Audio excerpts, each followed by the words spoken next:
إن الحمد لله نحمده ونستعينه ونستغفره ونعوذ بالله من شرور أنفسنا ومن سيئات أعمالنا من يهده الله فلا مضل له ومن يضلل فلا هادي له وأشهد أن لا إله إلا الله وحده لا شريك له وأشهد أن محمدا عبده ورسوله يا أيها الذين آمنوا اتقوا الله حق تقاته ولا تموتن إلا وأنتم مسلمون يا أيها الناس اتقوا ربكم الذي خلقكم من نفس واحدة وخلق منها زوجها وبث منهما رجالا كثيرا ونساء واتقوا الله الذي تساءلون به والأرحام إن الله كان عليكم رقيبا يا أيها الذين آمنوا اتقوا الله وقولوا قولا سديدا يصلح لكم أعمالكم ويغفر لكم ذنوبكم ومن يطع الله ورسوله فقد فاز فوزا عظيما أما بعد وإن خير الكلام كلام الله وخير الهدي هدي محمد صلى الله عليه وسلم وإن شر الأمور محدثاتها وكل محدثة بدعة وكل بدعة ضلالة وكل ضلالة في النار أما بعد. Donc on commence aujourd'hui le cours 70 dans l'explication de Tafsir al-Baqarah, Cheikh Salih al-Fawzan, hafidhahullah ta'ala, et on est dans le verset 153 de Surat al-Baqarah, dans lequel Allah subhanahu wa ta'ala dit Ya ayyuhalladhina amanu ista'inu bis-sabri was-salah inna Allaha ma'as sabirin. C'est-à-dire, ô les croyants, ô vous qui avez cru, cherchez le secours dans l'endurance et la salat, car Allah est avec ceux qui sont endurants. Et donc on expliquait qu'est-ce qui a rapport avec l'endurance, la patience, on appelle en arabe as-sabr. Ok? As-sabr. Puis on a expliqué qu'il y a trois catégories de sabr, trois catégories de patience. Et on a expliqué que la première c'était as-sabr ala fi'l at-ta'at wa as-sabr an tark al-ma'asi wa as-sabr ala al-masa'ib. Donc ça c'est les trois catégories de patience. La première patience, c'est la patience face vis-à-vis des obligations religieuses. Donc de faire preuve d'endurance et de patience dans le fait de les accomplir et de continuer à les accomplir. La deuxième catégorie, on a expliqué la patience face aux tentations et aux choses illicites, c'est-à-dire que quelqu'un il va se retenir de faire des péchés, des choses haram, donc il a besoin de patience dans ça, parce que s'il n'est pas patient, s'il n'est pas endurant, eh bien il va pas pouvoir résister aux tentations et il va tomber dans le péché. Et la troisième catégorie, c'est la catégorie dont on va parler maintenant, as-sabru ala al-masa'ib. Le cheikh dit was-sabru ala al-masa'ib, donc c'est le fait d'être endurant face aux difficultés et aux épreuves et aux malheurs qui nous atteignent. Et le cheikh il dit was-sabru ala al-masa'ib thalathatu aqsam, kaffu al-lisan an at-tashakki was-surahi wan-niyaha وكف الجوارح عن لطم الخدود وشق الجيوب ودعوى الجاهلية وكف النفس عن الجزع والسخط بقضاء الله سبحانه وتعالى. Donc le cheikh il explique que il y a dans ce qui a rapport avec l'endurance et la patience vis-à-vis des malheurs et des difficultés, des épreuves de la vie, il y a trois sortes de patience. Et en fait, ça a rapport avec la langue, le corps et l'âme. C'est les trois degrés, si on veut, les trois niveaux de patience face aux difficultés. Et chacune de ces différentes parties doit respecter certains principes ou certaines choses et éviter de faire certaines choses pour qu'on soit calculé ou compris parmi les endurants. La première chose, c'est le fait de retenir notre main, plutôt notre langue, retenir notre langue de se plaindre des malheurs ou de crier ou de faire des lamentations, comme c'était le cas dans la Jahiliya. Donc par exemple, si quelqu'un meurt, on ne va pas commencer à commencer à se plaindre, commencer à crier, commencer à faire des lamentations, puis hurler, des choses comme ça. Wa kafful jawarih, on doit retenir notre corps de faire des actes qui sont une démonstration du fait de ne pas accepter le qadar, de ne pas accepter ce qui a été décrété par Allah subhanahu wa ta'ala, comme ceux qui par exemple commencent à se frapper, se greffer les joues, se frapper les joues, ou bien de déchirer leurs vêtements, déchirer le col de leurs vêtements par désespoir, ou de commencer à appeler à des choses de l'ignorance et de la jahiliya. Donc ça c'est des exemples de ce qui a rapport avec le corps. Et en ce qui concerne l'âme, eh bien tu dois retenir ton âme de être insatisfait et de te mettre en colère contre le décret d'Allah, et d'être insatisfait du décret d'Allah subhanahu wa ta'ala. Donc ça c'est les trois différentes catégories de patience. Celui qui a réuni ces trois aspects de patience, il est parmi les sabirin. Donc si tu veux être parmi les sabirin, il faut que tu sois endurant, si tu veux faire partie des endurants et des gens qui sont patients et qui obtiennent la récompense pour la patience. Tu dois faire preuve de patience dans l'obéissance, tu dois faire preuve de patience dans le fait de t'abstenir des interdictions, tu dois faire preuve de patience vis-à-vis des épreuves. Et ça comprend les trois catégories, de retenir sa langue, retenir son corps et retenir son âme, de montrer des signes de choses qui sont en contradiction avec la foi en la prédestination. Maintenant, le cheikh il explique, il dit فإذا كف نفسه عن هذه الأمور كف لسانه عن الكلام المحرم والنياحة وكف جوارحه عن الأفعال المحرمة من لطم الخدود وشق الجيوب وإقامة المآتم وكف نفسه عن الزجع والسخط لقضاء الله فإنه حينئذ يكون قد صبر على المصائب وكانت خيرا له وكانت عاقبتها حميدة يجد مرارة في الأول لكن في النهاية يجد من وراء ذلك لذة وعاقبة حميدة. Donc le cheikh il dit, lorsque tu as retenu ta personne de ces trois choses, tu as retenu ta langue de dire des paroles haram, de te plaindre, de crier, de faire des lamentations ou des choses de ce genre, tu as retenu ton corps de faire des actes interdits comme le fait de frapper les joues, de déchirer les vêtements, de faire des fêtes, comme il y en a qui font des fêtes, des festins pour célébrer la mort de quelqu'un, pas parce qu'ils sont contents mais parce qu'ils pensent que c'est la façon de faire. Comme par exemple, ils vont faire une soirée, ils vont faire de la nourriture, ils vont inviter des gens pour venir manger lorsqu'il y a un mort, ou lorsque quelqu'un est mort. Et ça c'est quelque chose qui ne fait pas partie de l'islam. Ça c'est les choses que les gens ont souvent héritées des juifs et des chrétiens. Ceux qui font des veillées comme ça, lorsque quelqu'un est mort, pour se rappeler du mort ou des choses de ce genre. Donc il y a parmi les musulmans des gens qui font ce qu'on appelle al-ma'atim. Et al-ma'atim, c'est ça, c'est que lorsque quelqu'un est mort, ils font de la nourriture, ils préparent des choses, les gens viennent chez la famille du mort et ils mangent là-bas, puis ils souhaitent les condoléances, des choses comme ça. Et ça c'est quelque chose d'innové, ça ne fait pas partie de la sunna de faire ça. Donc le cheikh il explique donc ça, puis pour ceux qui veulent savoir par exemple dans ce cas-là c'est quoi la sunna, si c'est pas la sunna, c'est pas de préparer de la nourriture pour le mort, donc qu'est-ce qu'on peut faire?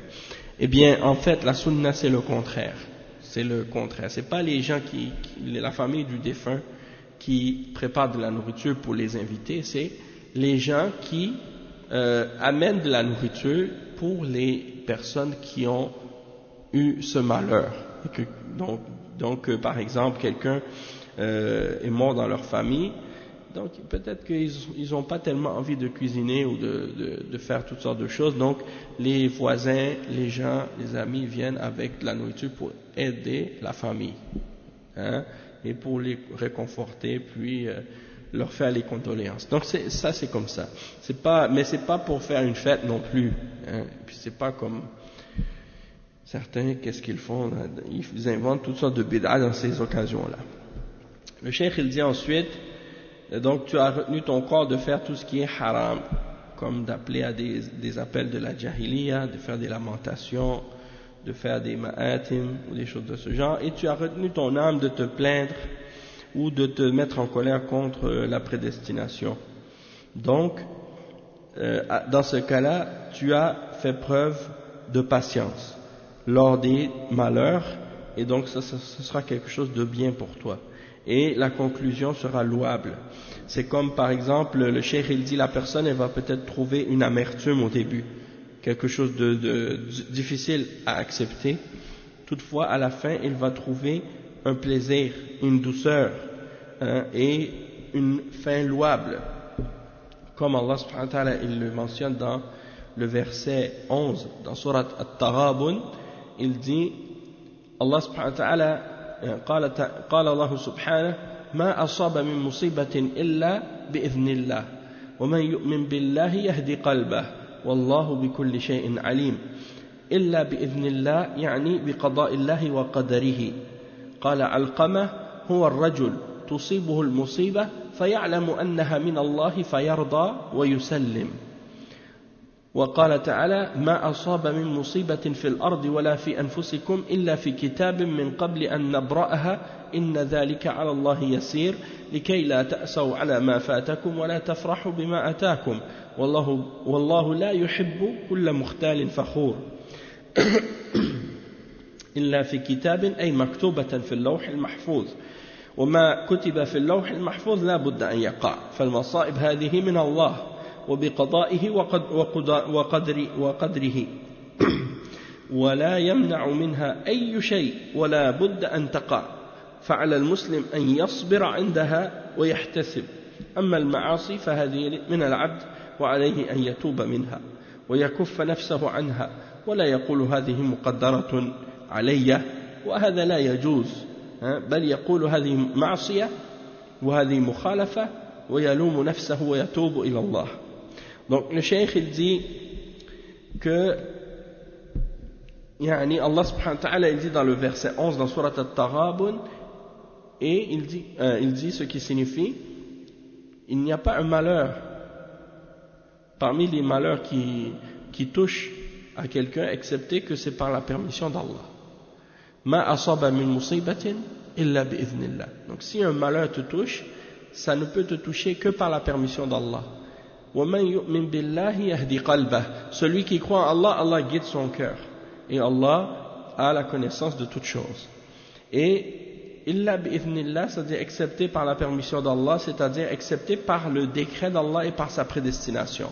Donc il n'y a rien qui peut t'atteindre dans ta vie, dans ta personne, dans quoi que ce soit de ce qui se produit dans l'univers, excepté que c'est par la permission d'Allah.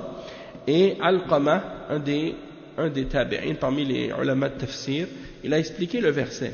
Il a dit c'est l'homme qui est frappé par un malheur quelconque et qui sait que cela vient d'Allah et qui est satisfait et qui se soumet à ce que Allah a décrété. Alors Allah subhanahu wa ta'ala le récompense en lui donnant plus de foi ou en lui donnant la foi. Parce que le verset dit celui qui croit en Allah, Allah guide son cœur. Celui qui croit en Allah, c'est-à-dire celui qui reconnaît que tout ce qui lui arrive, c'est par le décret d'Allah et par sa prédestination, eh bien, le résultat et la récompense de ça, c'est que Allah va guider son cœur, va mettre la foi dans son cœur, va augmenter sa foi. C'est ça la signification ici du verset. Et le cheikh il dit ensuite, dans le verset 22 et 23, dans surat Al-Hadid, Allah subhanahu wa ta'ala, il explique donc qu'il n'y a rien qui touche sur la terre ou dans une personne, il n'y a pas un malheur qui touche à quelqu'un, sur la terre ou dans sa personne, nul malheur ne vous touche sur la terre ou dans vos personnes, excepté que cela est dans un livre avant même que nous l'ayons créé. c'est-à-dire qu'avant même que Allah subhanahu wa ta'ala ait créé la création, eh bien ces choses-là avaient déjà été écrites. Avant même que ces choses-là, avant même que ces choses-là, c'est-à-dire Allah subhanahu wa ta'ala avait écrit ces choses-là avant même qu'elles se produisent. Avant même que ces choses-là se produisent, elles avaient déjà été écrites et prédestinées. Donc ça veut dire que il n'y a rien qui se produit dans l'univers excepté que c'est par la volonté d'Allah et par la prédestination d'Allah et par le décret d'Allah subhanahu wa ta'ala. Et après, Allah subhanahu wa ta'ala, il explique la sagesse du fait de croire en cette croyance en la prédestination, et il explique le bienfait que ça peut faire aux croyants. Il dit, et cela est certes facile à Allah, afin que vous ne vous tourmentiez pas au sujet de ce qui vous a échappé, ni n'exultiez, c'est-à-dire ni ne vous réjouissiez de ce qu'il vous a donné. Donc s'il vous donne quelque chose, c'est par la grâce d'Allah, et si un malheur vous a touché, eh bien tu ne dois pas dire si seulement j'aurais fait ça, si seulement j'aurais fait ça, mais plutôt tu reconnais que cela vient d'Allah subhanahu wa ta'ala et que c'est par son décret et par sa prédestination. Donc tu ne vas pas te tourmenter toi-même de qu'est-ce qui t'a échappé. Et Allah n'aime point, à la fin, et Allah n'aime point tout présomptueux plein de glorioles. C'est-à-dire la personne qui se réjouit du bien qui lui arrive et qui oublie que cela vient d'Allah subhanahu wa ta'ala.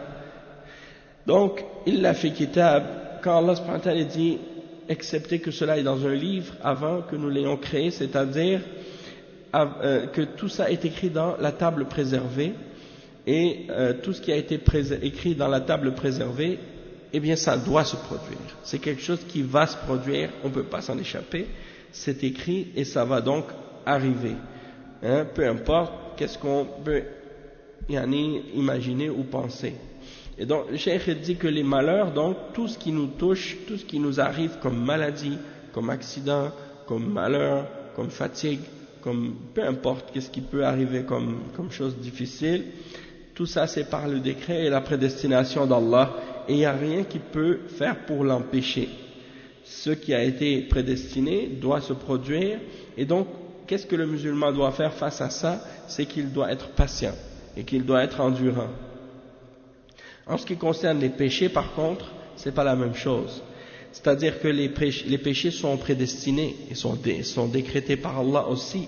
Sauf que lorsque le croyant tombe dans un péché et fait une chose qui est en désobéissance à son Créateur, la chose qu'il doit faire, c'est de se repentir.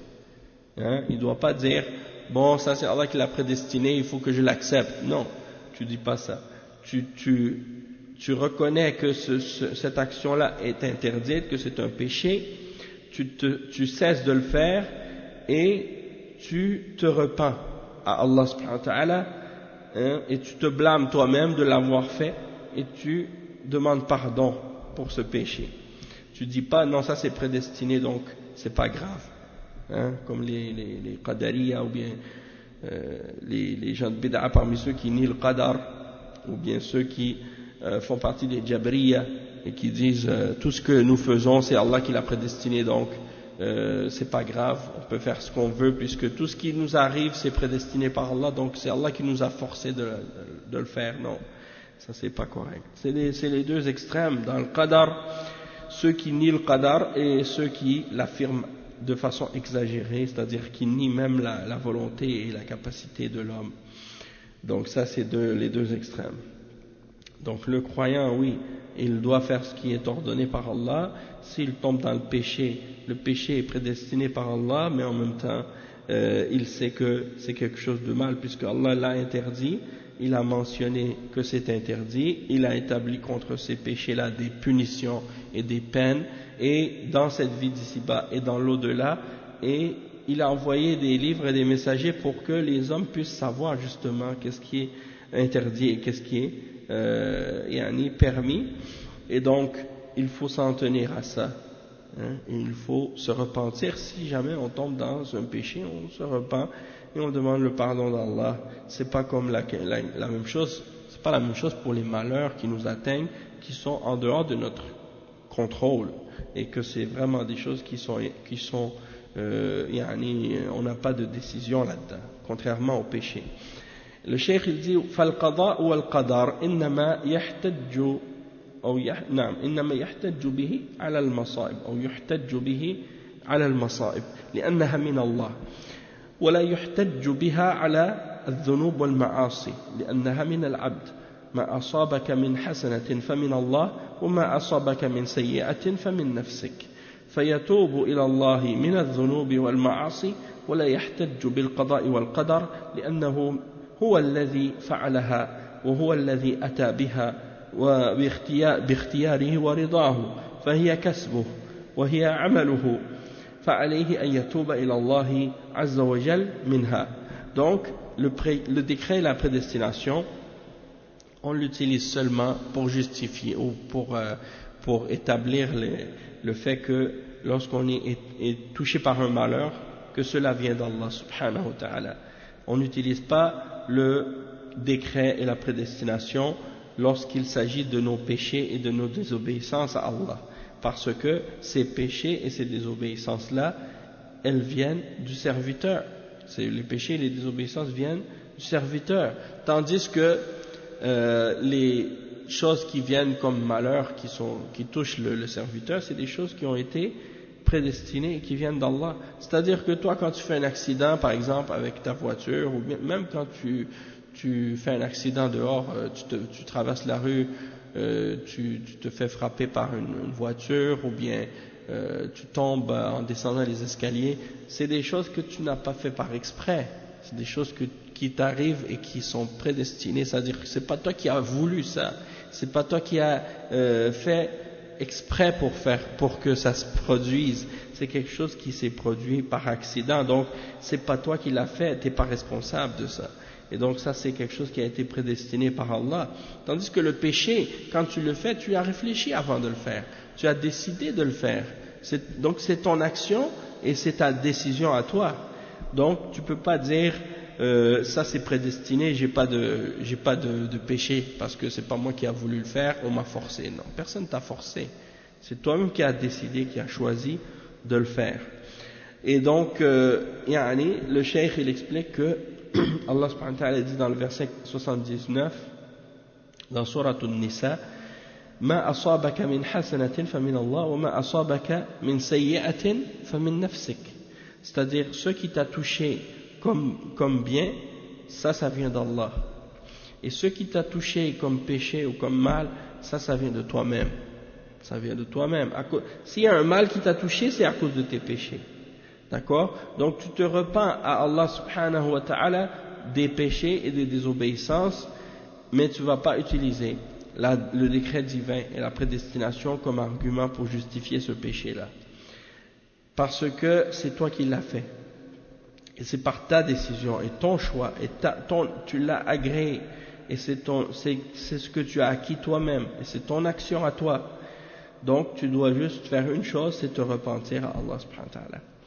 وهذا هو الصبر, هذا هو الصبر. كثير من الناس يصبر على أمور الدنيا ولكنه لا يصبر على الأعمال الصالحة, يصبر على طلب المال صبرا شديدا, بل قد يتعرض للقتل والخطر العظيم في طلب المال, وكذلك يصبر على الجلوس للبيع والشراء في دكانه ومتجره للساعات الطويلة, يصبر لأمور الدنيا لكنه لا يصبر لأمور الآخرة, لا يصبر في المسجد دقائق أو ساعات يقرأ القرآن يذكر الله ويصلي, بل هو يصبر في طلب الدنيا ويتنافى في طلبها, يتفانى في طلبها, ويقضي الأوقات الطويلة ولا يمل, يتعرض للأخطار ولا يخاف في طلب الدنيا, ولكن طلب الآخرة قليل من الناس يصبر عليه إلا من وفقه الله تبارك وتعالى.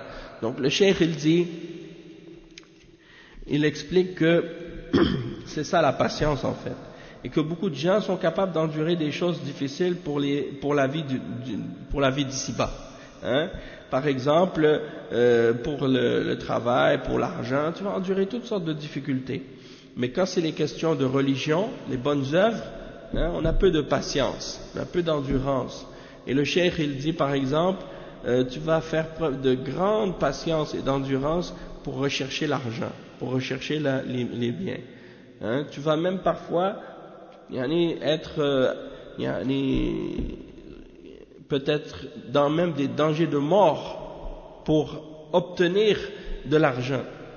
Hein? Tu mets ta vie en jeu, tu mets ta vie en danger dans l'intention de gagner de l'argent.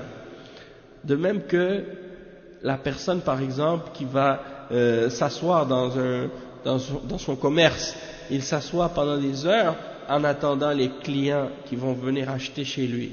Hein, s'il a un petit magasin ou bien un commerce, il reste assis pendant des heures en attendant les clients. Hein, et il est patient pour les choses de la vie d'ici-bas. Mais si c'est des questions qui ont rapport avec l'au-delà, hein, il va s'asseoir quelques minutes à la mosquée, il se dépêche pour partir. Hein, ou bien il va s'asseoir 1 heure pour réciter le Coran, il n'est pas capable d'endurer. Il part, il veut partir tout de suite, il veut sortir tout de suite. Quand c'est le rappel d'Allah, la salat ou les durus à la mosquée, il n'a pas la patience. Hein? Peut-être que pour la quête de la vie d'ici-bas, oui, là il est capable d'endurer, il est patient. Hein? Il attend des longues heures, il va même se mettre en danger parfois. Et il n'a pas peur, parce que c'est pour obtenir la dunya. Mais pour l'au-delà, peu de gens sont patients. Et ceux qui sont patients, c'est seulement ceux qui ont reçu le succès d'Allah, subhanahu wa ta'ala. Le cheikh il dit ensuite, وَاسْتَعِينُوا بِالصَّبْرِ وَالصَّلَاةِ يعني وَاسْتَعِينُوا بِالصَّبْرِ الذي هو عنده صبر ليس عنده يعني الذي ليس عنده صبر ليس عنده دين. ولهذا يقول أمير المؤمنين علي بن أبي طالب رضي الله عنه: الصبر من الدين بمنزلة الرأس من الجسد. الجسد الذي ليس له رأس هذا ميت لا فائدة فيه، كذلك الدين الذي ليس فيه صبر فهذا ميت ما فيه فائدة. الصبر من الدين بمنزلة الرأس من الجسد، من لا صبر له فلا دين له. Donc le cheikh il explique ici, il dit que Allah subhanahu wa ta'ala dit wasta'inu bis-sabri, c'est-à-dire chercher le secours de la patience. Hein, chercher le secours dans la patience et dans l'endurance. Le cheikh il explique qu'est-ce que ça veut dire. Il dit que celui qui n'a pas de patience, il n'a pas de religion. Celui qui n'a pas d'endurance, il n'a pas de religion. C'est pour ça que Ali radiyallahu anhu, il disait, la patience par rapport à la religion, c'est comme la tête par rapport au corps. La patience par rapport à la religion, c'est comme la tête par rapport au corps. Et il dit, le corps qui n'a pas de tête, il est mort. Hein, il ne sert à rien. Et donc, c'est la même chose pour la religion qui n'a pas de patience. Hein, la religion sans endurance et sans patience, c'est comme un mort aussi. Ça ne sert à rien. Et donc, la patience et l'endurance vis-à-vis de la religion, c'est comme la tête vis-à-vis du corps. Si on fait la comparaison, c'est comme une analogie. Donc, celui qui n'a pas de patience, il n'a pas de religion. C'est ça que ça veut dire. Et le cheikh il dit Allah Jalla wa Ala yaqul إنما يوفى الصابرون أجرهم بغير حساب. هذا دليل على فضيلة الصبر وأن ثواب الصبر ليس له عد ولا مقدار بل هو كثير لا يحصى بينما الحسنات الأخرى الحسنة بعشر أمثالها يعني إلى 700 ضعف إلى أضعاف كثيرة ولكن الصبر لا يحدد أجره إنما يوفى الصابرون أجرهم بغير حساب. وقال تعالى وما يلقاها إلا الذين صبروا وما يلقاها إلا ذو حظ عظيم. فالصبر أمره عظيم من رزق الصبر فإنه رزق الخير كله ومن لم يكن عنده صبر فإنه لا يكون عنده دين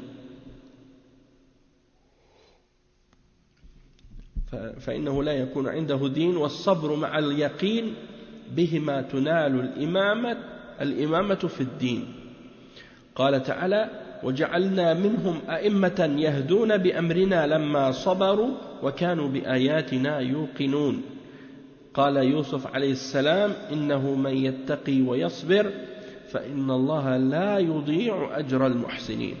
Donc le cheikh il explique que Allah subhanahu wa ta'ala il mentionne dans le verset 10 dans sourate Az-Zumar إنما يوفى الصابرون أجرهم بغير حساب, c'est-à-dire que nous allons attribuer aux patients et aux endurants leur récompense sans calculer, sans calcul.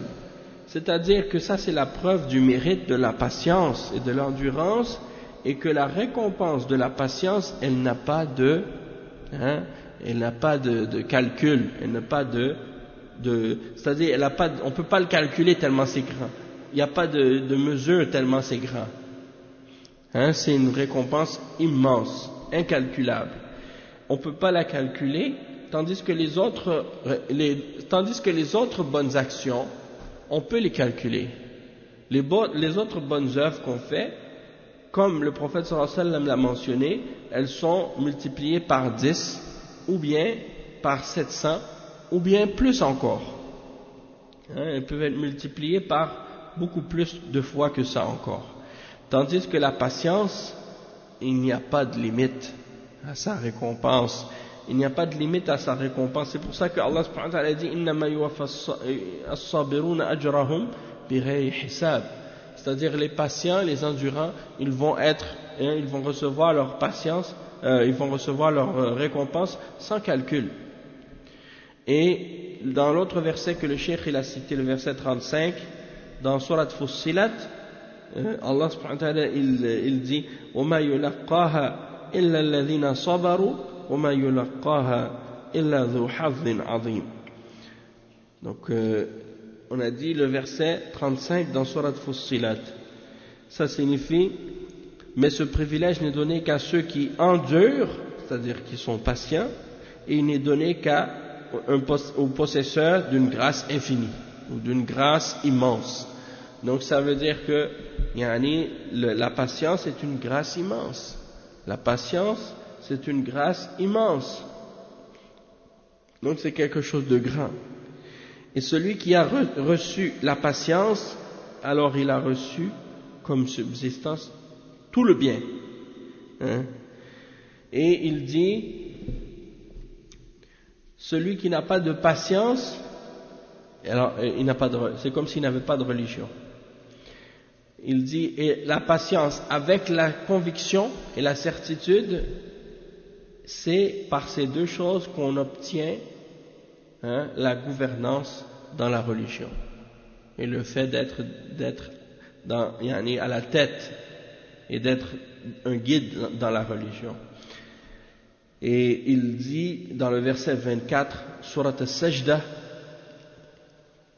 Allah subhanahu wa ta'ala, il dit, et nous avons fait des guides qui guident selon notre commandement lorsqu'ils ont été endurants et qu'ils ont été convaincus en nos signes, en nos versets. Et il mentionne le verset 90 également dans Surat Yusuf, dans lequel Allah subhanahu wa ta'ala dit, et quiconque fait preuve de piété et qui est endurant, alors certes Allah ne va pas gaspiller ou faire perdre la récompense des bienfaisants, des muhsinin. Le cheikh il dit, Yusuf alayhi salam ta'arrada l'ibtila'at عظيمة ولكنه صبر وفي النهاية أكرمه الله سبحانه وتعالى في الدنيا والآخرة نتيجة الصبر. قالوا أئنك لأنت يوسف؟ قال أنا يوسف وهذا أخي قد من الله علينا إنه من يتقي ويصبر فإن الله لا يضيع أجر المحسنين هم ألقوه في البئر ليتخلصوا منه وظنوا أنه هلك بينما لطف الله جل وعلا به وأخرج من البئر وبيع مملوكا إلى رجل من أهل مصر وهذا الرجل أحسن إليه ورباه ثم تعرض للفتنة وصبر ونجا منها ثم في آخر الأمر صار عزيزا على مصر عند خزائن الأرض. جاءه إخوته فدخلوا عليه وعلى أنه عزيز مصر يريدون منه أن يبيع لهم من الطعام الذي في الخزائن وما عرفوا أنه أخوهم وأنه يوسف، يعني دخلوا عليه فعرفهم وهم له منكرون، ما علموا أنه وصل إلى هذا المكان. لكن بماذا وصل إلى هذا المكان؟ بالصبر. قالوا أئنك لأنت يوسف؟ قال أنا يوسف وهذا أخي قد من الله علينا إنه من يتقي ويصبر فإن الله لا يضيع أجر المحسنين. قالوا تالله لقد آثرك الله علينا وإن كنا لخاطئين. قابلهم بالعفو لما ذكروا موقفهم منه وإساءتهم إليه وهو قادر وسلطان ولديه قوة يقدر أن ينتقم منهم، ولكن ماذا فعل له وماذا قال لهم؟ قال لا تثريب عليكم اليوم يغفر الله لكم، استغفر لهم وهو أرحم الراحمين.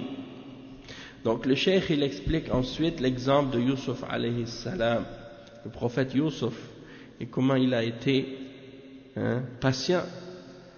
Et il explique que Yusuf alayhi salam il a eu beaucoup d'épreuves durant sa vie, des grandes épreuves, mais il a toujours fait preuve de patience et d'endurance. Et à la fin, Allah subhanahu wa ta'ala l'a honoré. Allah subhanahu wa ta'ala l'a honoré dans cette vie d'ici-bas et dans l'au-delà. Et le résultat, ça c'est à cause de la patience, c'est à cause de l'endurance qu'il a eue. Et ils ont dit, est-ce que c'est toi? Est-ce que tu es Yusuf? Et il a dit, oui, je suis Yusuf. Et voici mon frère. Et Allah subhanahu wa ta'ala nous a favorisés. C'est-à-dire, il dit que eux, ils ont dit, Allah, qad manna Allahu alayna. Oui, c'est ça. Allah subhanahu wa ta'ala nous a fait sa faveur, a mis sa faveur sur nous. Et quiconque fait preuve de piété et qui est endurant, alors Allah subhanahu wa ta'ala ne va pas faire perdre la récompense de ceux qui sont bienfaisants, de ceux qui font le bien. Donc, ça c'est l'exemple dans la sourate de Yusuf de l'histoire. On voit le résultat de l'endurance et de la patience et comment Allah subhanahu wa ta'ala est reconnaissant envers les reconnaissants, envers les patients et les endurants. Il dit ensuite que regardez tout ce que Yusuf alayhi salam a enduré. Ses frères l'ont jeté dans un puits pour se débarrasser de lui et ils ont cru qu'il allait périr, mais Allah subhanahu wa ta'ala lui a fait preuve de sa douceur et il l'a fait sortir du puits. Il a été vendu comme esclave à un homme parmi les habitants de l'Égypte et cet homme a été bon envers lui, il l'a élevé et il a été par la suite éprouvé par toutes sortes de tentations et il a fait preuve de patience et il a été sauvé de ces tentations-là. Puis ensuite, il est devenu un des responsables en Égypte. Il a été parmi les responsables des greniers, des gens qui s'occupaient des récoltes et des grains dans le pays. Donc c'est lui qui était comme un genre de ministre, quelqu'un qui s'occupait de l'économie et des choses comme ça. Donc ses frères sont venus, ils sont rentrés chez lui en espérant acheter de lui de la nourriture, et ils n'ont pas su que c'était lui Ils n'ont pas su que c'était Youssouf alayhi salam. Donc ils sont venus et ils ne l'ont pas reconnu, tandis que lui les a reconnus. Il a su que c'était ses frères. Mais ils n'ont pas su parce qu'ils ne pouvaient pas imaginer que leur frère, qu'ils avaient jeté dans un puits, était devenu cet homme puissant et important qui était devant eux. Et en plus, avec le temps, il avait changé. Donc ils ne l'ont pas reconnu. Et c'est pour ça qu'ils ont dit, au moment où Youssouf alayhi salam leur a parlé, il a dit, est-ce que tu es Youssouf? Et il dit, je suis Youssouf et voici mon frère. Certes, Allah nous a favorisés, et quiconque craint et patiente, très certainement, Allah ne fait pas perdre la récompense des bienfaisants. Et ils ont reconnu leur tort. Ils dirent, par Allah, vraiment Allah t'a préféré à nous, et nous avons été fautifs. Alors, qu'est-ce qu'il a fait, Youssouf alayhi salam? Il a accepté de les pardonner. Il les a accueillis avec la clémence. Et lorsqu'ils ont mentionné leur position et le mal qu'ils ont fait, ils ont reconnu leur tort. Alors Youssouf alayhi salam les a pardonnés, alors qu'il avait la capacité de se venger d'eux. Il avait la force et le pouvoir et l'autorité. S'il voulait, il aurait pu les punir. Mais qu'est-ce qu'il leur a dit? Il leur a dit, comme Allah subhanahu wa ta'ala il mentionne dans le verset 92, La tathriba alaykum al-yawm, c'est-à-dire pas de récrimination contre vous aujourd'hui, qu'Allah vous pardonne. C'est lui le plus miséricordieux des miséricordieux. Donc ça c'est pour montrer donc ici comment il leur a pardonné. Ça demande aussi de la patience et de l'endurance. Le cheikh il dit هذا الصبر هذه نتائج الصبر الصبر مثل اسمه مر مذاقته لكن عواقبه أحلى من العسل. Il dit voici As-Sabr, il est comme son nom, il est amer son goût, mais sa fin, il est plus doux que le miel. Sa fin est plus doux que le miel. C'est-à-dire que quand tu fais face à des difficultés dans ta vie, c'est sûr que c'est amer et c'est dur à endurer, mais la conclusion de la patience, elle est plus douce que le miel, dans le sens qu'à la fin, Allah subhanahu wa ta'ala te récompense, il te libère de tes malheurs et tu goûtes par la suite à la douceur et au bien de la récompense que Allah te donne. Donc il dit لا شك في هذا يعني واستعينوا بالصبر هذا واحد. الثاني الصلاة يستعين بها العبد على المشاق لأنها تعينه.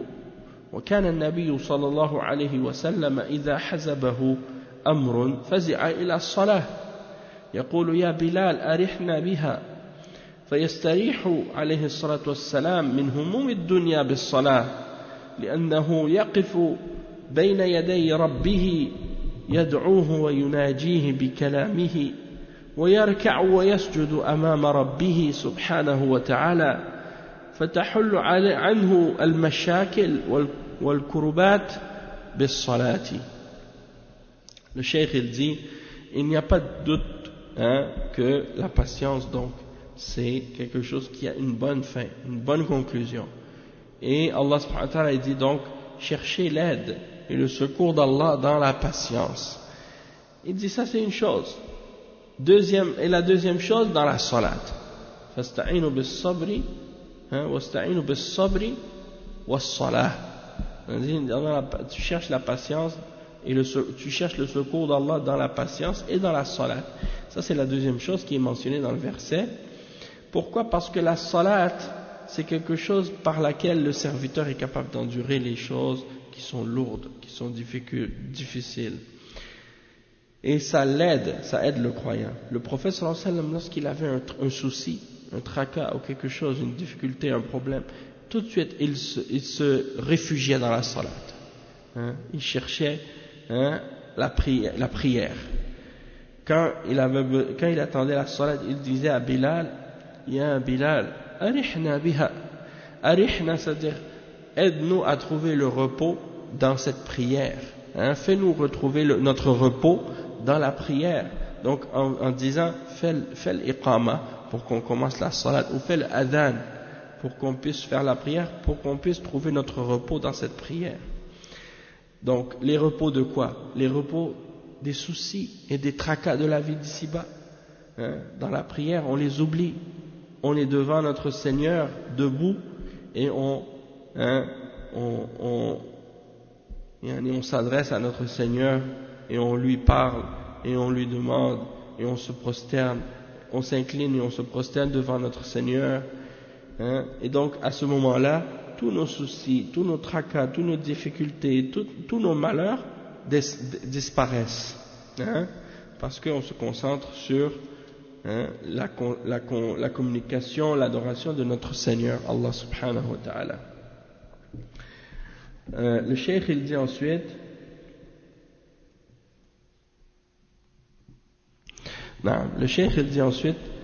Ya ayyuhalladhina, il mentionne le verset, Ya ayyuhalladhina amanu, il dit aqim as-salat arihna biha, as-salatu ملجأ حصين من الله سبحانه وتعالى يدخل فيه العبد هربا من هموم الدنيا ومن كيد الأعداء يدخل فيها على ربه سبحانه وتعالى فيفرج عنه كربته ويدحض عنه عدوه يا أيها الذين آمنوا استعينوا بالصبر والصلاة الصلاة التي هي عند بعض الناس أخف شيء وليس لها قيمة عندهم وإن صلوها فهي عندهم من باب العادات لا يجدون لها لذة ولا يجدون لها أثرا لأنهم لم يصلوا الصلاة المطلوبة وهي الوقوف بين يدي الله تعالى بخشوع قال تعالى واستعينوا بالصبر والصلاة وإنها لكبيرة إلا على الخاشعين الذين يظنون أنهم ملاقو ربهم وأنهم إليه راجعون. Donc le cheikh il explique que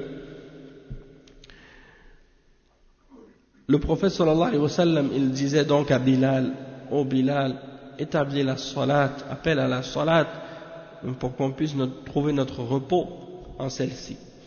Donc la salat, c'est le refuge, hein, et c'est une barrière, une forteresse, hein, dans laquelle on se retrouve devant notre Seigneur, et Allah subhanahu wa ta'ala nous protège. Lorsque on rentre dans cette forteresse, on s'enfuit des soucis de la dunya et des ruses de nos ennemis, et on rentre dans cette forteresse de la salat, hein, pour adorer notre Seigneur. Et il nous libère et il nous délivre de tous les malheurs, hein, et il détruit notre ennemi. Et Allah subhanahu wa ta'ala dit donc, ô vous qui avez cru, cherchez l'aide d'Allah dans la patience et dans la salat. Donc la salat, pour certaines personnes, c'est la chose la plus insignifiante. C'est-à-dire, ils ne donnent à la prière aucune importance. Hein? Et s'ils prient, c'est comme une habitude pour eux. Ils ne trouvent dans la prière aucune saveur, aucune douceur. Ils ne trouvent à cette prière aucun effet non plus.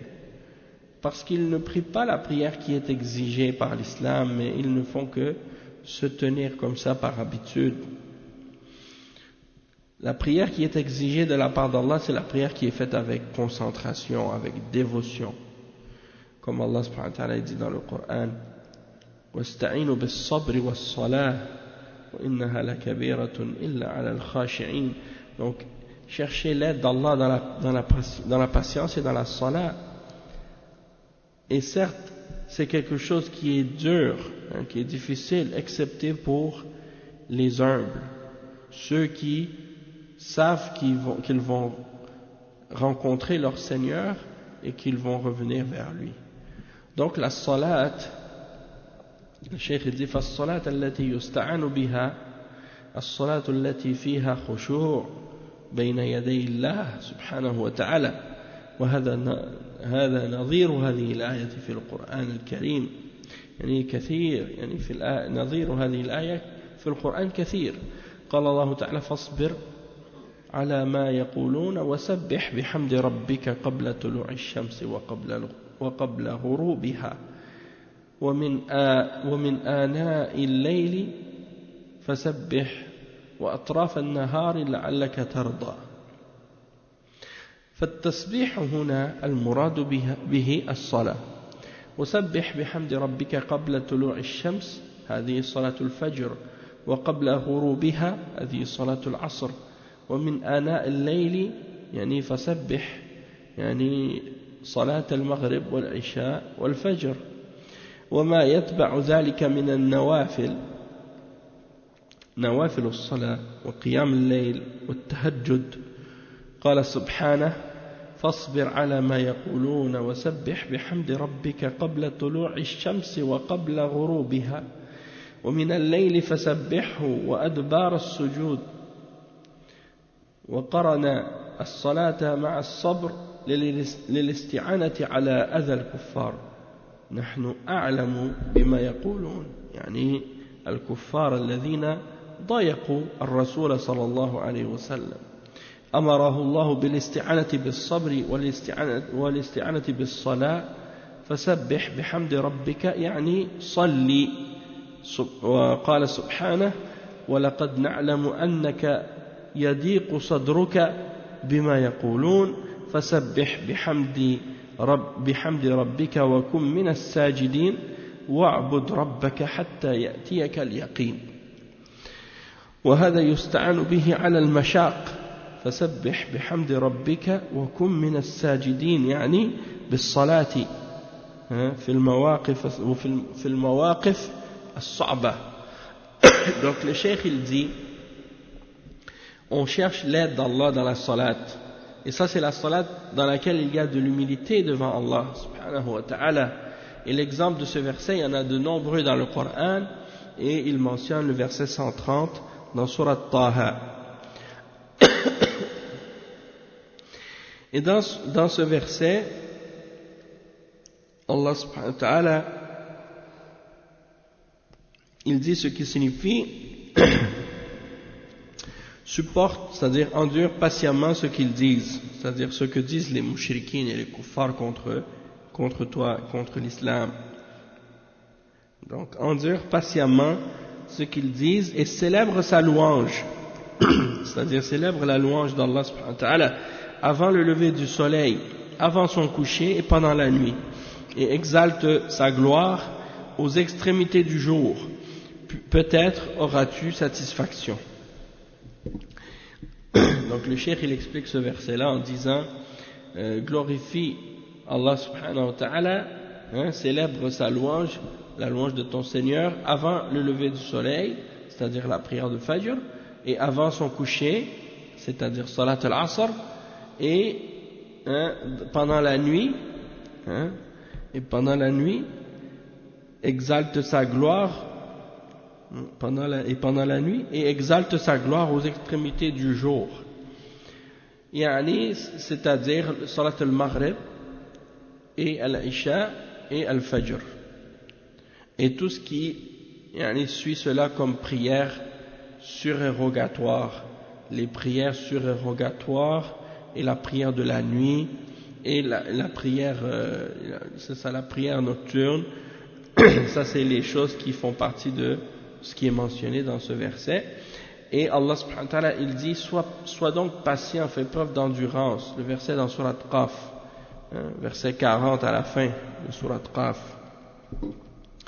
Allah subhanahu wa ta'ala il dit, c'est ça, donc patiente donc face à ce qu'ils disent et célèbre la louange de ton Seigneur avant le lever du soleil et avant son coucher, et célèbre sa gloire une partie de la nuit et à la suite des prosternations, c'est-à-dire à la suite des prières. Donc le cheikh il dit donc qu'il a relié dans le verset entre le fait d'endurer, hein, et de faire preuve de patience face au tort que disent ou aux choses les offenses des mouchrikines et les difficultés que les mouchrikines font subir aux croyants.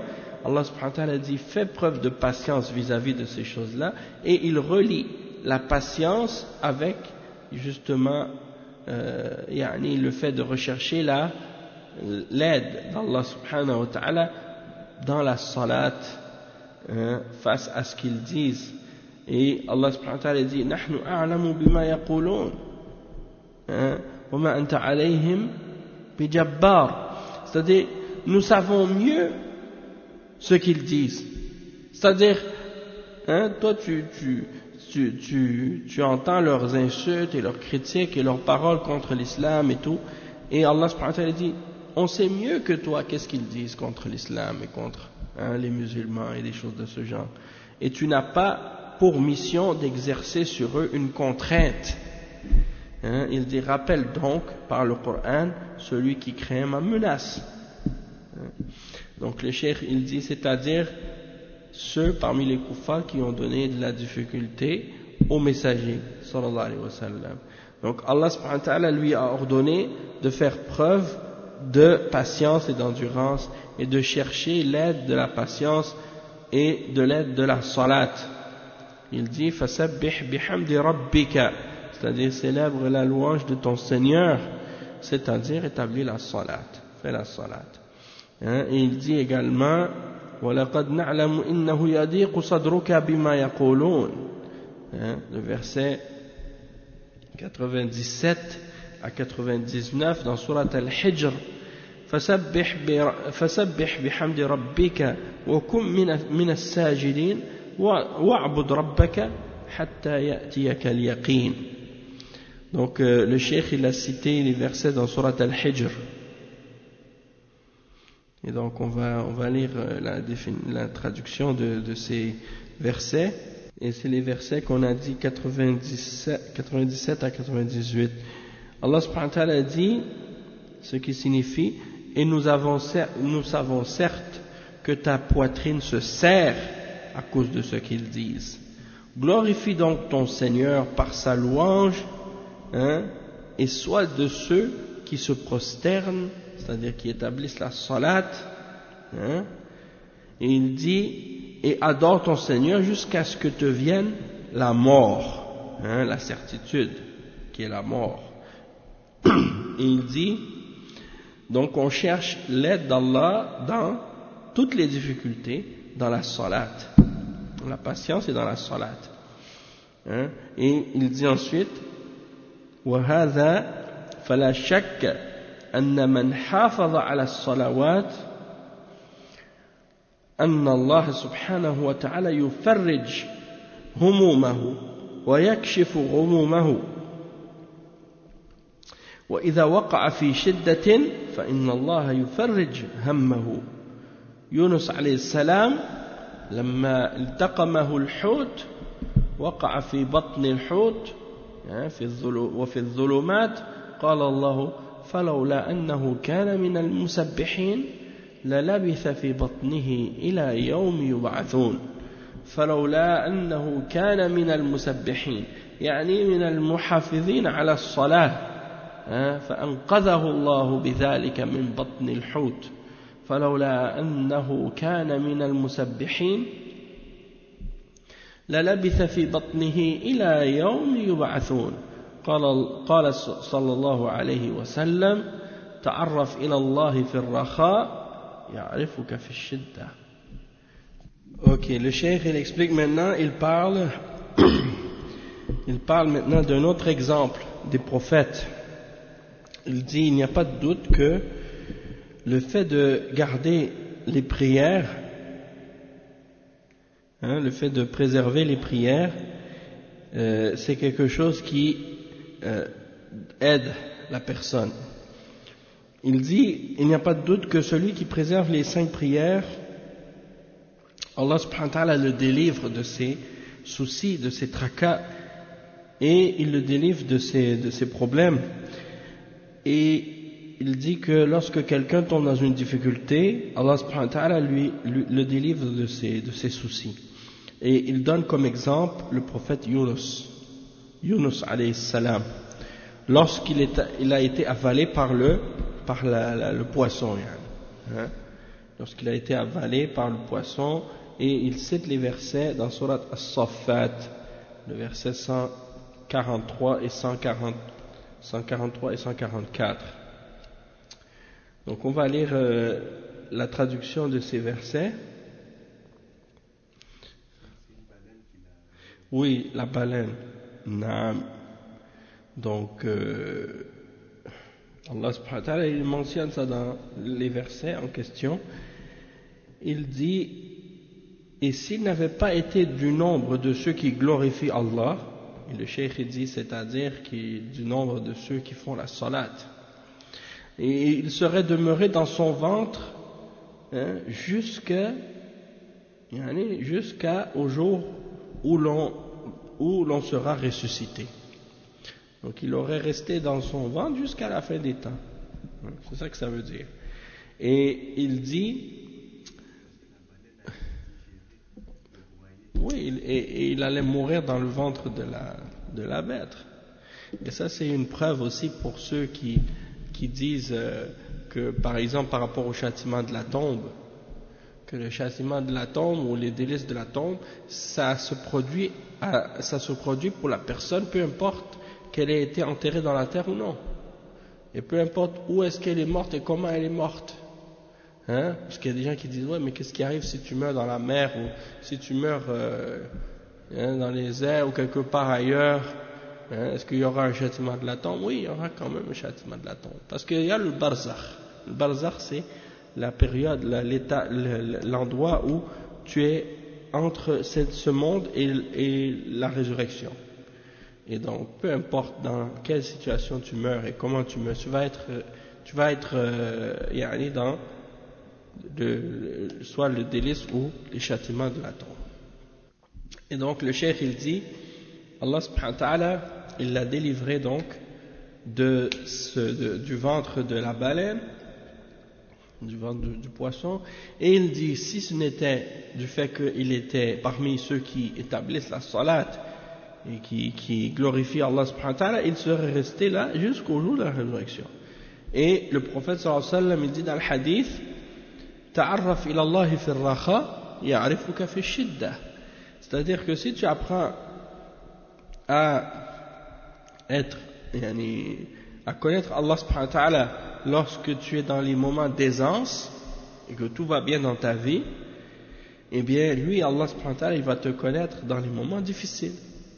Il y en a des gens, malheureusement, c'est le contraire. Ils connaissent pas Allah quand tout va bien. Quand tout va bien dans leur vie, ils oublient complètement Allah subhanahu wa ta'ala. Puis quand ils ont des difficultés, tout d'un coup ils se rappellent d'Allah. Et là ils demandent à Allah. Donc le croyant, il ne doit pas être comme ça. Il doit être le contraire. Ou bien il doit être stable. C'est-à-dire, comme quand il est dans les moments d'aisance, il adore Allah. Et dans les moments de difficulté, il adore Allah. Donc il ne se souvient pas d'Allah juste quand ça va mal. Il dit, as-salatu qila al-muradu biha ad-du'a. أي استعينوا بالدعاء فإذا وقعت في كربة وفي ضيق وفي شدة فادعوا الله عز وجل. وقيل المراد بها الصلاة المعروفة ذات الركوع والسجود، وهذا أصح لأن هذا يشتمل على الدعاء. الصلاة فيها الدعاء وفيها الركوع والسجود والتذلل بين يدي الله سبحانه وتعالى. Donc le cheikh il explique que le terme en arabe salat, ça peut vouloir dire l'invocation, c'est-à-dire le dua. Donc le mot salat en arabe, il signifie l'invocation, dua linguistiquement. Donc ici ça serait par exemple le fait de chercher l'aide d'Allah subhanahu wa ta'ala dans l'invocation.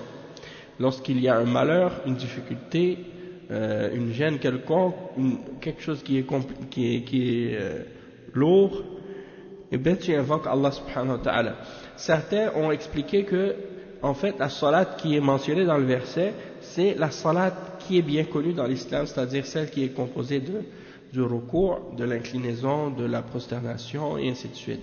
Et ça, cette position, elle est plus correcte, et la raison pourquoi le cheikh il explique que parce que dans la salat, il y a des du'as. C'est-à-dire dans la prière que tu fais, il y a des invocations dedans. Donc c'est plus global, c'est plus général que l'invocation. Donc dans l'invocation, dans la salat, il y a l'invocation, il y a le ruku', il y a le sujoud, il y a le fait de se rabaisser devant Allah subhanahu wa ta'ala, et ensuite il dit ثم قال سبحانه إن الله مع الصابرين. هذا وعد من الله سبحانه وتعالى بأنه يكون مع الصابرين، بأنه ينصرهم ويؤيدهم ويعينهم ويحميهم ويحفظهم. فهذه معية خاصة، لأن معية الله للخلق على قسمين: معية عامة لجميع المخلوقات وهي معية الإحاطة والعلم، فهو مع جميع خلقه بعلمه وإحاطته معهم، يشاهدهم ويراهم سبحانه وتعالى، ويحصي عليهم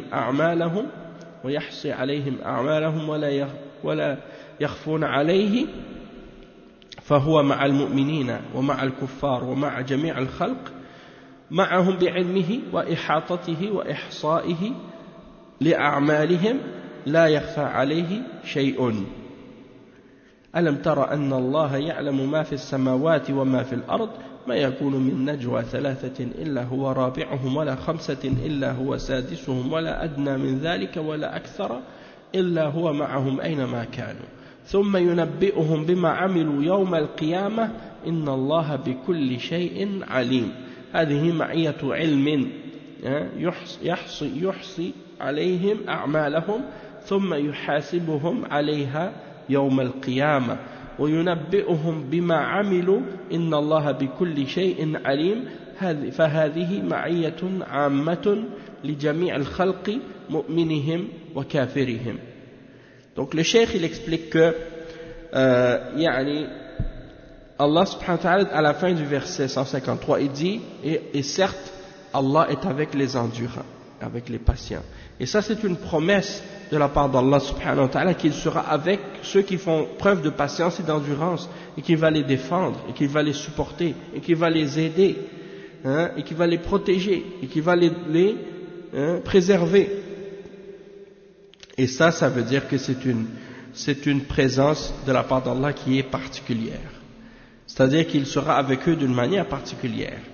Pourquoi? Parce que la façon dont Allah subhanahu wa ta'ala est avec ses créatures, c'est de deux catégories. Il y a le fait que Allah est avec ses créatures en général, c'est-à-dire comment il est avec toutes ses créatures, et ça c'est dans le sens qu'il est avec ses créatures par sa science, et parce qu'il cerne, il les cerne de sa science, il les enveloppe de sa science et de son savoir, il les voit, il les entend, il sait leur situation et leur état, ça c'est en tout instant et en tout endroit, en tout lieu. Donc ça c'est général pour toutes les créatures. Il dit que c'est pareil pour le croyant et pour le mécréant. Il n'y a rien qui les échappe, et il calcule leurs œuvres, et il enregistre leurs actions. Il voit leurs œuvres, il est témoin de ce qu'ils font, il les entend, il les voit, il enregistre leurs œuvres. Il n'y a rien qui lui échappe de ce qu'ils font. Et il est de cette façon avec les croyants et avec les non-croyants, et avec toutes les créatures. Il les enveloppe de sa science, et il enregistre leurs œuvres, et il n'y a rien qui lui échappe de cela. Et il cite le verset à ce sujet, le verset 7 dans Surat al-Mujadala. Dans le verset 7 dans Surat al-Mujadala, Allah subhanahu wa ta'ala il mentionne certaines de ces choses-là. Allah subhanahu wa ta'ala il dit dans le verset en question, le verset 7, ne vois-tu pas Ne vois-tu pas qu'Allah sait ce qui est dans les cieux et sur la terre?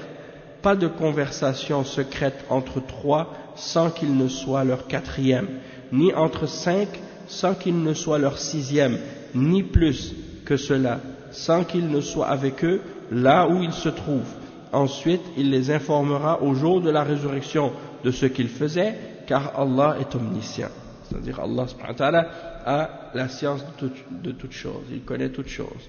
Et donc ça c'est lorsque on parle du fait que Allah subhanahu wa ta'ala est avec sa créature, dans le sens général, c'est le fait qu'il est avec eux par sa science et qu'il enregistre leurs œuvres, et qu'il va les juger pour ces œuvres-là au jour de la résurrection et qu'il va les informer de ce qu'ils faisaient.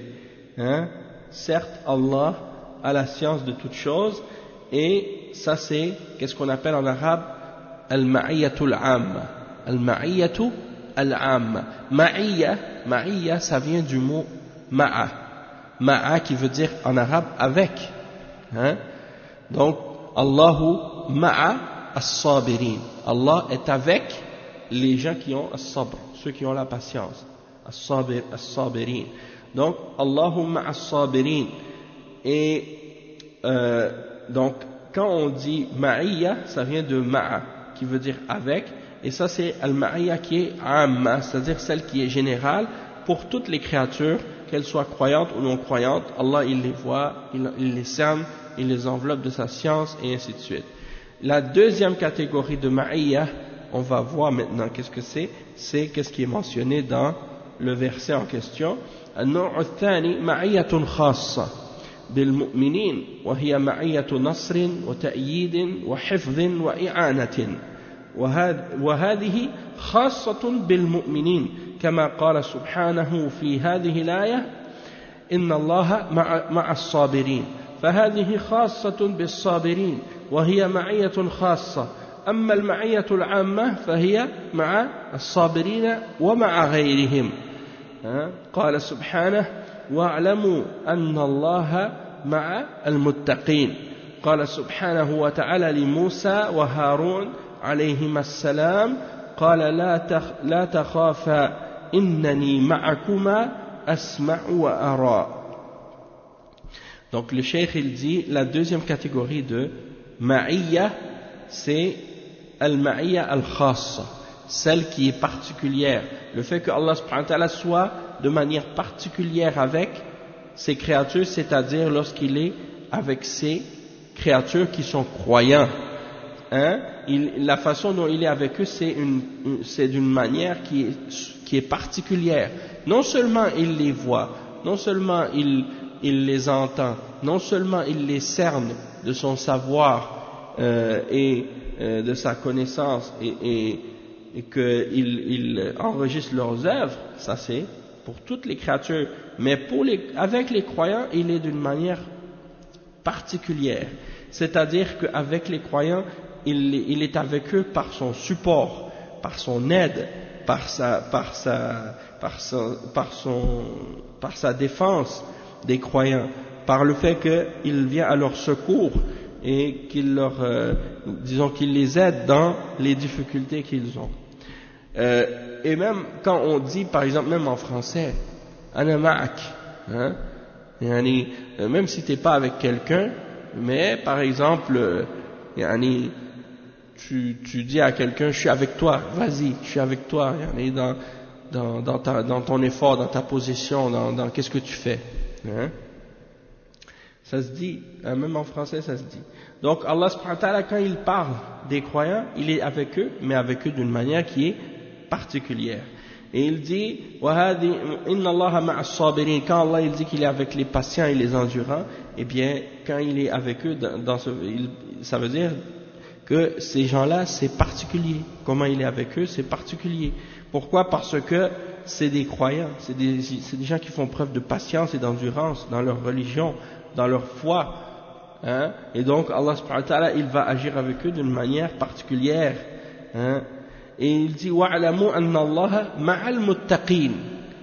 La même chose avec ceux qui font preuve de piété. Wa alaykum salam wa rahmatullahi wa barakatuh. Donc ceux qui font preuve de piété, la même chose. Allahumma as-sabirin, Allahumma al-muttaqin. Hein? Allah il est avec les pieux, Allah il est avec les patients, il est avec les endurants.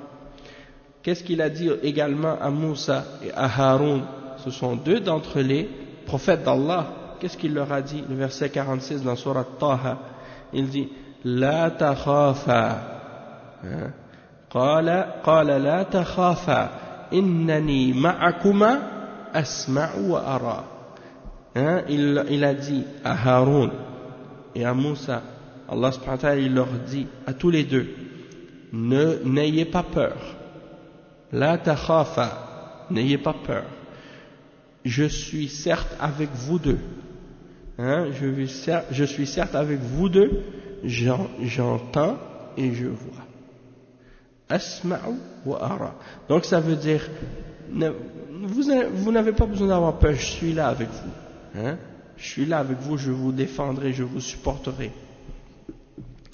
لما طارد المشركون رسول الله صلى الله عليه وسلم وخرج مهاجرا إلى المدينة اختفى هو وأبو بكر في غار ثور فخرج الكفار في طلبه فوقفوا على الغار الذي فيه رسول الله صلى الله عليه وسلم وصاحبه أبو بكر فخاف أبو بكر رضي الله عنه على رسول الله صلى الله عليه وسلم لأنه تحت أقدامهم ما بقي شيء قال يا رسول الله لو نظر أحدهم إلى موضع قدمه لأبصرنا قال يا أبا بكر ما ظنك باثنين الله ثالثهما فأنزل الله تعالى إلا تنصروه فقد نصره الله إذ أخرجه الذين كفروا ثاني اثنين إذ هما في الغار إذ يقول لصاحبه لا تحزن إن الله معنا فأنزل الله سكينته فأنزل الله سكينته عليه وأيده بجنود لم تروها وجعل كلمة الذين كفروا السفلى وكلمة الله هي العليا والله عزيز حكيم فانصرف المشركون ولم يبصروا رسول الله صلى الله عليه وسلم وهو عند أقدامهم أعمى الله أبصارهم ولم يروه عليه الصلاة والسلام لأن الله معه سبحانه وتعالى. Donc le cheikh il mentionne l'exemple du fait que les mushrikoun lorsqu'ils ont chassé le messager d'Allah sallallahu alayhi wa sallam et que le messager d'Allah sallallahu alayhi wa sallam est parti pour faire la hijra vers Médine, pour vivre dans la ville de Médine avec les croyants, et il s'est caché avec Abu Bakr dans une grotte qu'on appelle la grotte de Thawr, et les kuffars sont partis à sa recherche, ils essaient de la rattraper, et ils se sont trouvés en face de cette grotte dans laquelle se trouvait le messager d'Allah sallallahu alayhi wa sallam ainsi que son compagnon Abu Bakr. Et ils ont eu peur, c'est-à-dire Abu Bakr, il a eu peur pour le messager d'Allah sallallahu alayhi wa sallam, et ils étaient donc au pied des mouchriquines à l'intérieur de la grotte, et il ne restait pas grand-chose pour que les mouchriquines les voient. Et Abu Bakr a dit au messager d'Allah, si l'un d'entre eux regardait à l'endroit de son pied, il nous aurait vus. Et le messager d'Allah sallallahu alayhi wa sallam a dit, oh Abu Bakr, que dis-tu de deux personnes dont Allah est leur troisième, en voulant dire que Allah subhanahu wa ta'ala il est présent avec eux, il les supporte, il les aide de sa présence. Donc Allah subhanahu wa ta'ala il a révélé à ce sujet-là un verset dans le Coran, et c'est le verset 40 dans Surat At-Tawbah, et on va le lire ensemble, la signification de ce verset-là dans le Coran, verset 40. Allah subhanahu wa ta'ala dit ce qui signifie, et si vous ne lui portez pas secours, Allah l'a déjà secouru. Lorsque ceux qui avaient mécru l'avaient banni, deuxième de deux, c'est-à-dire quand ils étaient partis tous les deux, le messager d'Allah ainsi qu'Abu Bakr radiyallahu anhu, quand ils étaient dans la grotte et qu'il disait à son compagnon, ne t'afflige pas, car Allah est avec nous. Allah fit alors descendre sur lui,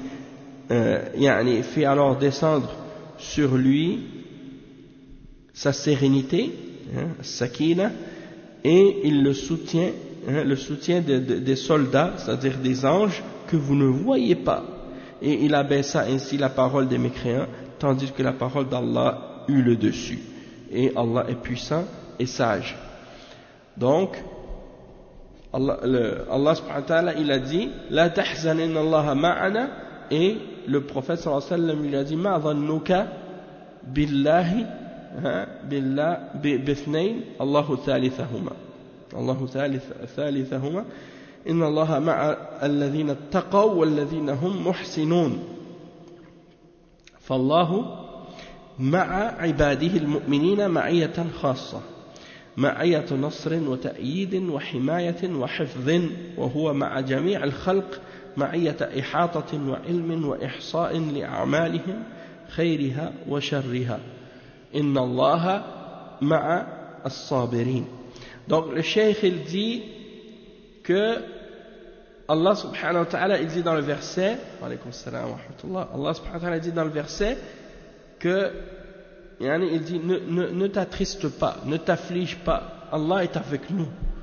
Et le prophète sallallahu alayhi wa sallam lui il a dit à Abu Bakr, que dis-tu ou que penses-tu de deux personnes dont Allah est le troisième, c'est-à-dire Allah est avec nous, t'as pas besoin d'avoir peur, Allah est avec nous, t'as pas besoin d'avoir peur. Et Allah subhanahu wa ta'ala dit dans le verset 128 dans Surat An-Nahl, certes Allah est avec ceux qui ont la piété et ceux qui sont des bienfaisants, ceux qui ont al-ihsan, qui sont muhsinoun. Donc on voit que Allah subhanahu wa ta'ala il est avec ses serviteurs croyants d'une façon qui est particulière, c'est-à-dire qu'il les supporte, qu'il les aide, qu'il les protège, qu'il les préserve, qu'il les défend, et ça c'est spécifique et particulier aux croyants. En ce qui concerne al-ma'iyah, al-amma, ça c'est le fait qu'il enveloppe toute chose de sa science et qu'il calcule et il enregistre les œuvres de ses créatures, qu'elles soient bonnes ou mauvaises. Ça c'est général pour toutes les créatures sans exception, qu'ils soient croyants ou non.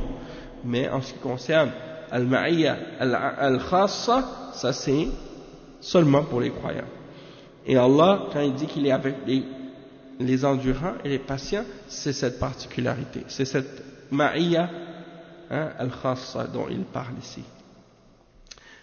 ثم قال سبحانه وتعالى ولا تقولوا لمن يقتل في سبيل الله أموات بل أحياء.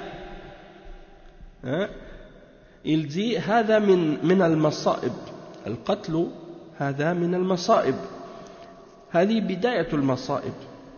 القتل للمسلمين في الجهاد في سبيل الله هذه مصيبة تحتاج إلى صبر واحتساب.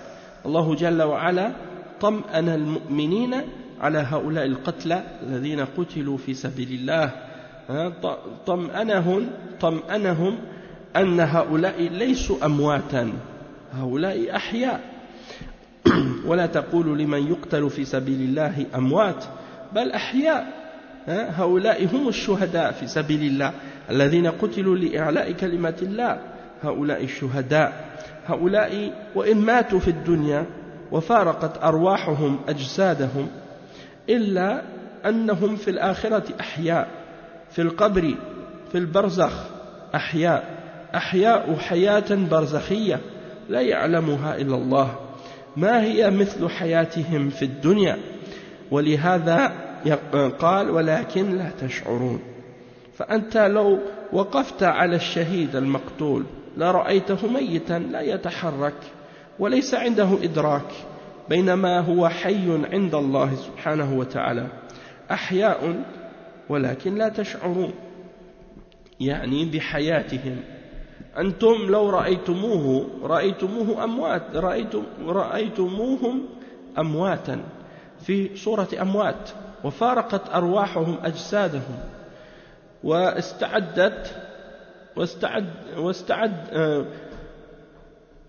واستعدت نساؤهم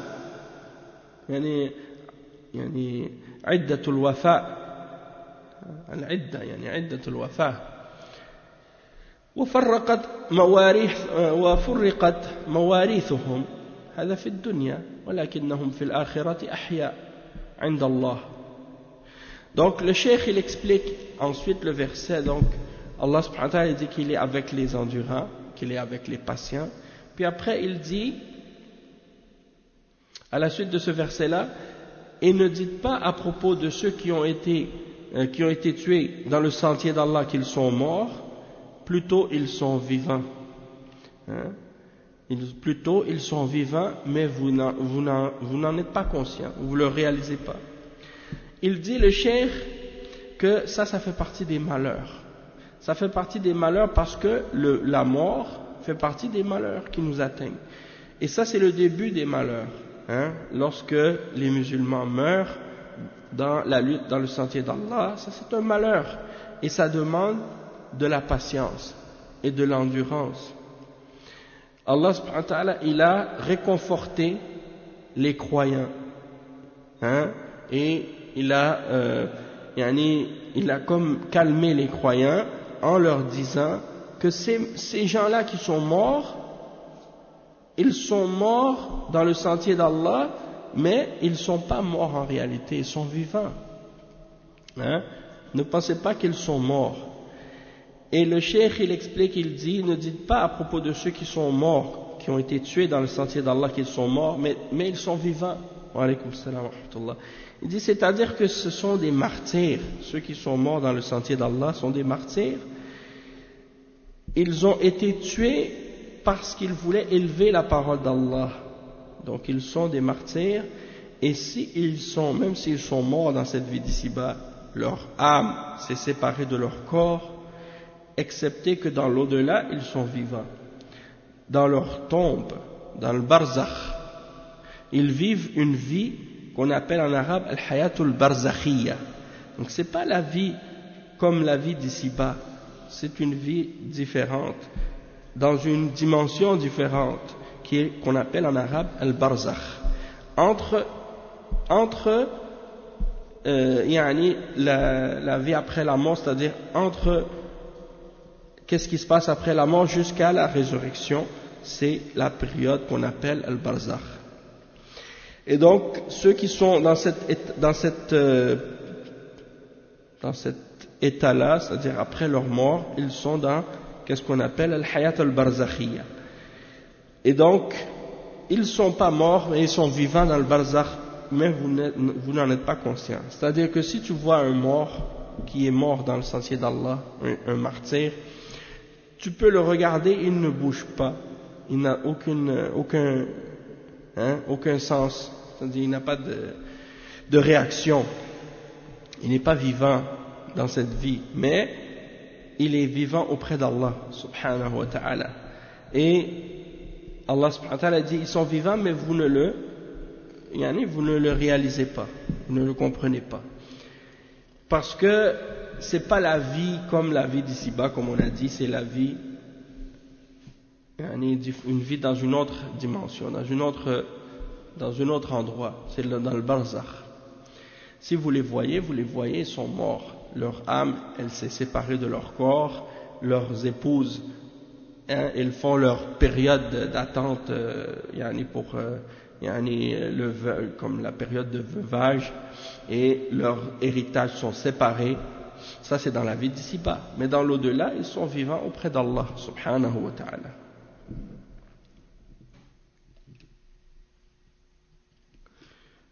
C'est ça. Donc tout ça c'est pour expliquer, bien entendu, juste avant de terminer, c'est pour clarifier que les gens que le cheikh il mentionne, c'est comme on a dit, ceux qui font le djihad pour élever la parole d'Allah, qui meurent dans le sentier d'Allah. Ceux-là sont les martyrs. Et c'est pas ceux qui se font exploser eux-mêmes ou qui se font qui se suicident. Parce que le suicide dans l'islam, c'est un des plus grands péchés. que quelqu'un peut faire. Ça fait partie des kaba'ir. Et donc si quelqu'un se suicide, il n'est pas martyr. Hein? Et les ulama ont clarifié ça. Donc ceux qui font qu'est-ce qu'ils appellent les attentats suicides ne sont pas des martyrs. Donc s'ils s'imaginent qu'ils vont aller au paradis en faisant ça, c'est le contraire en réalité. Et comme les ulama l'ont expliqué, ces gens-là, c'est pas la récompense du paradis qu'ils vont avoir, mais plutôt le châtiment de l'enfer pour le péché qu'ils ont fait. Surtout qu'ils ont souvent, à cause de ça, tué des gens qui sont innocents, des civils, des hommes et des femmes et des enfants. Donc ces gens-là, même s'ils s'imaginent faire le bien, ce qu'ils font, hein, Allah subhanahu wa ta'ala ne l'accepte pas et il ne l'approuve pas et il le déteste. Et tous les croyants parmi les ulama et les gens du commun qui connaissent leur religion, le minimum, ils savent que c'est des actes qui sont blâmables et qui sont condamnés par les ulama de l'islam. Yani, alhamdulillah. Donc c'est juste pour faire comprendre que nous on a expliqué ça dans plusieurs cours et à chaque fois qu'on a l'occasion, surtout quand on parle de djihad, on clarifie toujours ces choses-là parce que les gens aujourd'hui sont confus, ils sont mélangés dans ces questions-là, ils ne comprennent pas la réalité de ce que l'islam enseigne à ce sujet. Puisque c'est clair que le djihad ça fait partie de l'islam, mais le djihad c'est pas le terrorisme et le djihad c'est pas les attentats que ces gens-là font, les attentats suicides ou autres.